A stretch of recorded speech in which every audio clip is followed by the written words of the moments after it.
আমাদের রাগ, অভিমান, চোখের জল, আমরণ ভালোবাসা এগুলো কিন্তু সবার জন্য নয়। সবাই তার মূল্য দেবে তাও নয়। সবাইকে দেখে আপনার ভেতরে ওই সমুদ্র সমান উথাল পাথাল, বুক জুড়ে ঝড়ের দাপট জন্মাবে এমনটাও নয়। ঠিক যেভাবে শক্তি চট্টোপাধ্যায় বলেছিলেন, প্রিয়কে পথ দিয়েও বুঝি দিলাম না, যাকে চেয়েছিলাম তারে পেলাম না। আচ্ছা, এসব গোপন অনুভূতি কি সবার জন্য তুলে ধরা যায়?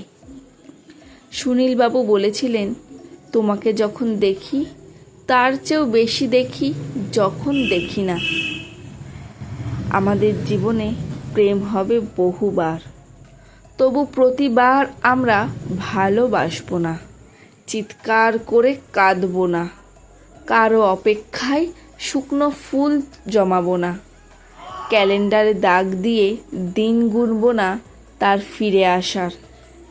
আমাদের তিক্ততা আসবে, মোহভঙ্গ হবে, প্রেম হবে বহুবার, তবু প্রতিবার আমরা সেই একভাবে কাউকে ভালোবাসবো না।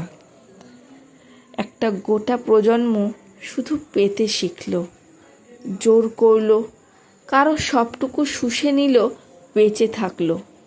অথচ যারা বিন্দুমাত্র পেল না, যারা ত্যাগ করল, সমর্পণ করতে শিখল, কারো মুখ মনে পড়লে আড়ালেই চোখ মুছল, তাদের মতো করে বুকে জমিয়ে রাখতে পারল না।